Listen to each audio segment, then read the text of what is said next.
all of that, though, our next guest's life was changed forever when she took an at-home DNA test. Victoria Hill discovered that her biological father wasn't the man who raised her, but her mother's fertility doctor. And there was one more devastating twist when she found out that her ex-boyfriend was actually her half-brother.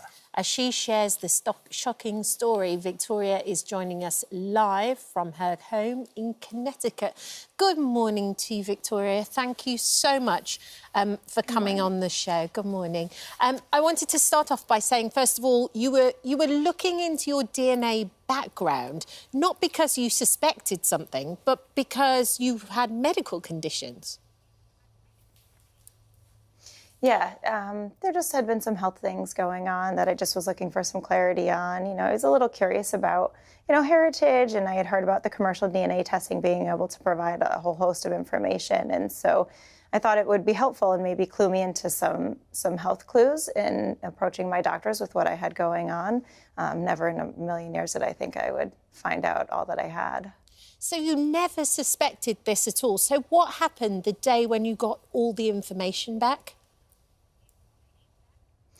Yeah, so, I mean, it was a few days, I got the information and I very quickly just went to go look at the health stuff, and I had seen some half-siblings pop up, but I very quickly just dismissed it and thought it was an error, just, maybe it was some first or second cousins and it wasn't accurate, and so I kind of pushed it aside, but then I kept getting an email from a woman who I later found out was my half-sister saying, there's some information here, let us know if you need or want to know more. And I, kind of thought it was like a 23andMe kind of gimmick, trying to get me to purchase the next plan up. But as she continued to push, she said, did your mother go to Yale Fertility Treatment Clinic to get help for fertility? And so when she had said that, it got my attention because I did know that much. I knew that my parents had struggled with fertility and went out to Yale to get help. And so she had my attention, and then she gave me the rest of the information, was that this doctor, my mother's fertility doctor, was in fact my biological father. So, I mean, it's an extraordinary thing to hear that, Victoria, from us sitting here. Mm. How did it feel for you to suddenly get that information? It was pretty surreal.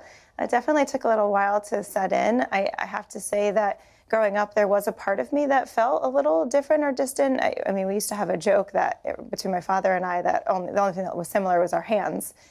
So it was, in some weird ways, it kind of clicked, but then, it just seemed so bizarre, in the different stages of it. Not only is it not the man who raised my biological father, but my mother's doctor that she went to for over 8 years of treatment trying to conceive.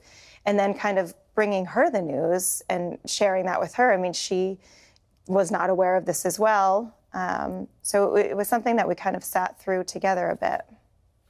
The idea, I mean, it's extraordinary, the idea that the doctor that was treating your mum for fertility used his own specimen to inseminate her, and also, clearly, what has become more and more apparent, lots and lots of other women too.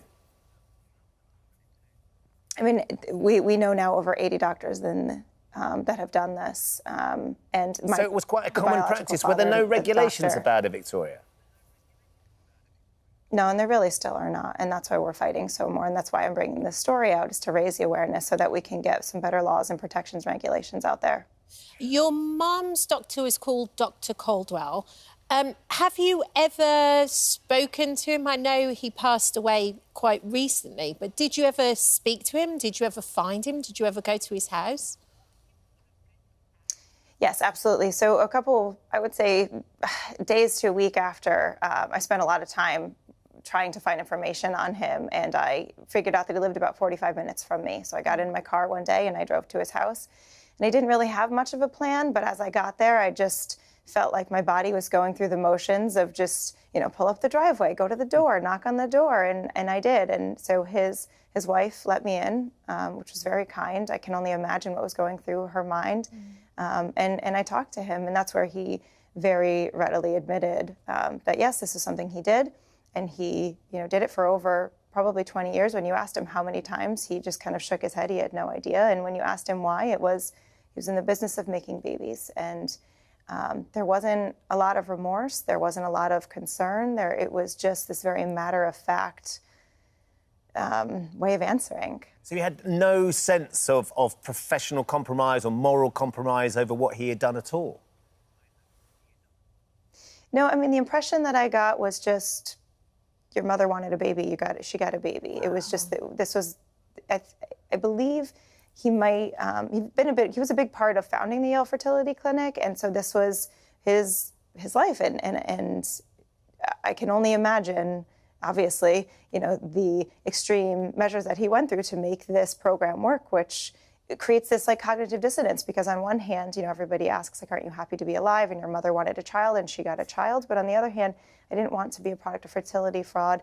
My mother didn't consent to his sperm, and I didn't consent to having, you know, a growing number of siblings that will continue to grow, especially if he really did donate for over 20 years. So you just mentioned then half siblings. How many do you know you have right now?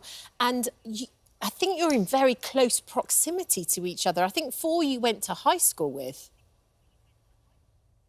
Yeah, it's at 25 right now that we know of, and just every few months the number just continues to grow. I went to elementary school with a half sibling, you know, that we just recently learned about, and there was 4 siblings in the same high school. And I mean, this was within a like maybe 50-minute radius. And a lot of us are in New England still. Goodness me. And of course, one of the things about this that is all the more jaw-dropping is you sat talking with 2 or 3 of your friends about what you had discovered, and then one of them, who happened to have been an ex-boyfriend, realised that the same thing had happened to him as well. Yeah. It felt, you know, we figured it out. There's a high school reunion, and I started sharing the information with some close friends, and fast forward to a dinner where some of us continued to get together. And yeah, it was at that time that, as I'm telling this story, my high school boyfriend and now friend kind of started to look like he was turning something over in his head, because his mother had recently also told him that the reason why him and his brother, also a really good friend of mine, his mother went out for fertility treatment with his father. And so Yale was kind of it at the time. So we just kind of assumed that she must have gone to the same place. And, you know, he ultimately called his mother, and his mother confirmed that the same doctor had done her procedure. And so then it was a waiting game, and we all just kind of sat there in disbelief that this was something we were even entertaining, and we made jokes, but it just felt very surreal. And sure enough, within a couple of weeks, you know, he sent me the screenshot that said, "You are my sister." And, you know, the mind-boggling thing about it was just, as he sent me this screenshot, it also, you know, you have the notification on your phone from 23andMe, you have a new half-sibling. And so just that realization, it felt like I was on the Truman Show. Like it's just one next thing that hits after another, and we still don't know what's to come. No, it must have been terrifying, just even that thought of, you know, he's your half-brother who was your boyfriend, but then you also look to the future, and all of a sudden, of course, you know, there are other children involved that are now first cousins, but you don't necessarily know who they all are or where they all are. How are you looking at the future now, Victoria? Yeah, and that's kind of why I'm doing this, because I want my daughter, who's 8 years old, she's very much aware, you know, at her level as to what's going on, but I want her to be aware. I want her to know that she's going to have a lot of cousins, and we're going to have a lot of family members that, you know, we could choose what we do with those relationships, whether or not we want to get close, but then also in dating and romantic relationships, it's going to be important for her and my son to also be aware, and to all of us, you know, all of the half-siblings that I have and our children. I think there's about 50 first cousins that we know of in the New England area right now.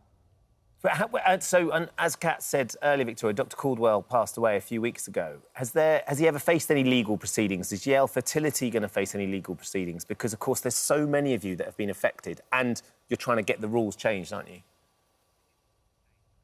Right, yeah. I mean, there are some cases right now, but they're really not going anywhere because they can't. There's an issue of statute of limitations, you know, current or non-existent, you know, fertility fraud laws, which is why we're pushing so hard. There's 2 active suits right now, but again, I think it's kind of more of just trying to show that this wasn't okay, and allowing the victims to have a voice. But I, unfortunately, am not too optimistic about where the cases will actually go until there's better laws and protections in place.